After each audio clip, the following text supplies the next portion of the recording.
আসসালামু আলাইকুম viewers, রাফুন্স recipe ওয়ার্ল্ডে সবাইকে স্বাগতম। কেমন আছেন ভিউয়ার্স আপনারা সবাই? আশা করি আল্লাহর রহমতে সবাই খুব ভালো আছেন। তো আবারও চলে এলাম সাবুদানা দিয়ে খুবই মজার একটা রেসিপি শেয়ার করতে। আর আজকে সাবুদানা দিয়ে আমি মতিচুর লাড্ডু তৈরি করে দেখাবো। আর খুব সহজেই কিভাবে আপনারা সাবুদানা দিয়ে মতিচুর লাড্ডুটা তৈরি করতে পারেন সকল প্রকার টিপসও শেয়ার করব। আর ছোট থেকে বড় সবাই কিন্তু খেতে খুবই পছন্দ করবে।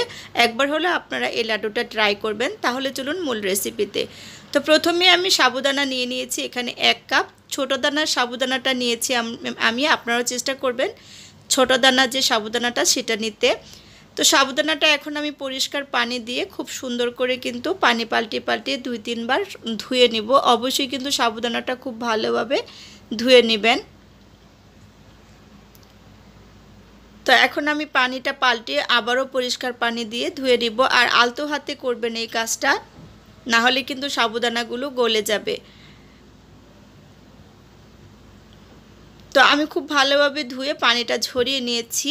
আর এখন 1 কাপ পানি দিয়ে এটা আমি ভিজিয়ে রেখে দিব 20 মিনিটের মতো। অবশ্যই কিন্তু 1 কাপ পানি দিয়ে 20 মিনিট ভিজিয়ে রাখবেন, তাহলে সাবুদানাটা ফুলে উঠবে আর পানিটা একদম শুষে নেবে, মানে পুরো পানিটা শুকিয়ে যাবে আর সাবুদানাগুলো ফুলে যাবে। আমি ফিরে আসছি 20 মিনিট পর। তো ফিরে এলাম 20 মিনিট পর। এখন আপনাদেরকে দেখিয়ে দিচ্ছি যে দেখুন সাবুদানাটা কিন্তু একদম ঝরঝরে হয়ে গেছে, পুরো পানিটা কিন্তু শুকিয়ে গেছে আর সাবুদানাগুলো ফুলে দেখুন ডাবল হয়ে গেছে। তো এ পর্যায়ে এখন আমি চলে যাব সরাসরি চুলাতে লাড্ডুটা তৈরি করার জন্য। তো লাড্ডু তৈরি করার জন্য প্রথমে প্যান বসিয়ে দিয়ে দিয়েছি আর দিয়ে দিয়েছি এখানে 3 টেবিল চামচ পরিমাণ ঘি। অবশ্যই কিন্তু লাড্ডু তৈরির ক্ষেত্রে ঘি ব্যবহার করতে হবে, তাহলে লাড্ডুর যে আসল টেস্টটা সেটা পাবেন। তো এখন আমি সাবুদানাগুলো দিয়ে দিয়েছি। চুলার জালটা কিন্তু এ পর্যায়ে আমি লো হিটে রেখেছি। অবশ্যই কিন্তু লো হিটে রেখে এই সাবুদানাগুলো ঘির সাথে 3 থেকে 4 মিনিট সময় ধরে আস্তে আস্তে অনবরত নেড়ে চেড়ে কিন্তু ভেজে নিতে হবে। তো অবশ্যই কিন্তু নাড়াচাড়া বন্ধ করা যাবে না, তাহলে কিন্তু সাবুদানাগুলো পুড়ে যাবে। 3টা এলাচ দিয়ে দিলাম সুন্দর একটা ফ্লেভারের জন্য। আর এই সাবুদানাগুলো যখন আপনারা 3-4 মিনিট এভাবে ঘির সাথে ভেজে নেবেন, দেখবেন সাবুদানাগুলো একদম সুন্দর করে ফুটে যাবে। এ পর্যায়ে আমি কিছুটা কাঠবাদাম কুচি দিয়ে দিয়েছি। আপনারা আপনাদের পছন্দ মতো যে কোনো বাদাম কুচি কিন্তু দিতে পারেন।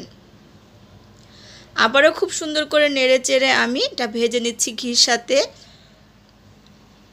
তো এ পর্যায়ে আমি দিয়ে দিচ্ছি এখানে 1/2 কাপ গুঁড়া দুধ। অবশ্যই গুঁড়া দুধটা দিবেন, তাহলে টেস্টটা কিন্তু দ্বিগুণ বেড়ে যাবে লাড্ডুর। গুঁড়া দুধটা দেওয়ার পর আর 1 মিনিটের মতো আমি এটা অনবরত নেড়ে চেড়ে খুব সুন্দর করে ভেজে নিব। আর আপনারা দেখেই বুঝতে পাচ্ছেন সাবুদানাগুলো ফুটে গেছে আর ফুলে কিন্তু আরও বড় বড় হয়ে গেছে। এ পর্যায়ে এখন আমি অ্যাড করব চিনি।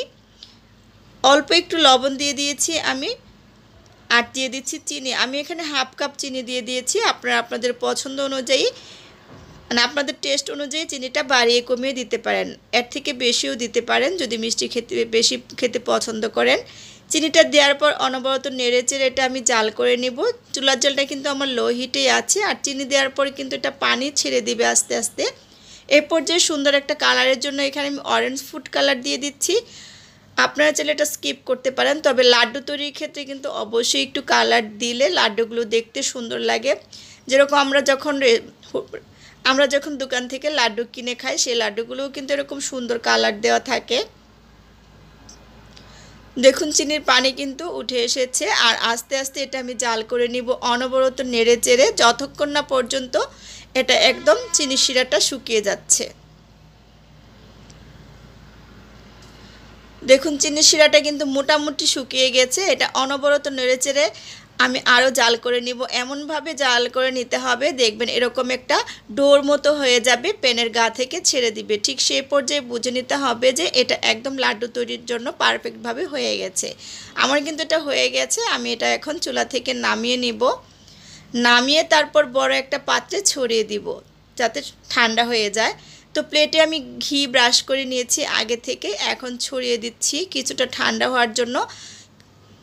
একদম পুরোপুরি ঠান্ডা করা যাবে না, কিন্তু হালকা গরম থাকতে থাকতেই কিন্তু লাড্ডুগুলো বানিয়ে নিতে হবে। তো এখন আমি লাড্ডুগুলো বানিয়ে নিব আমার পছন্দ মতো।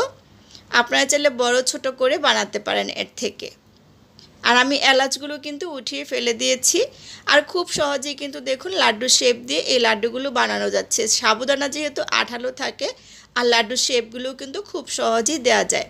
তো প্রত্যেকটা লাড্ডুই কিন্তু আমি একটা একটা করে এভাবে বানিয়ে নিব। আর আমার রেসিপিটা যে যেখান থেকে দেখছেন অবশ্যই কিন্তু ফ্রেন্ডস ফ্যামিলির সাথে বেশি বেশি করে শেয়ার করে দিবেন আর কমেন্টস করবেন।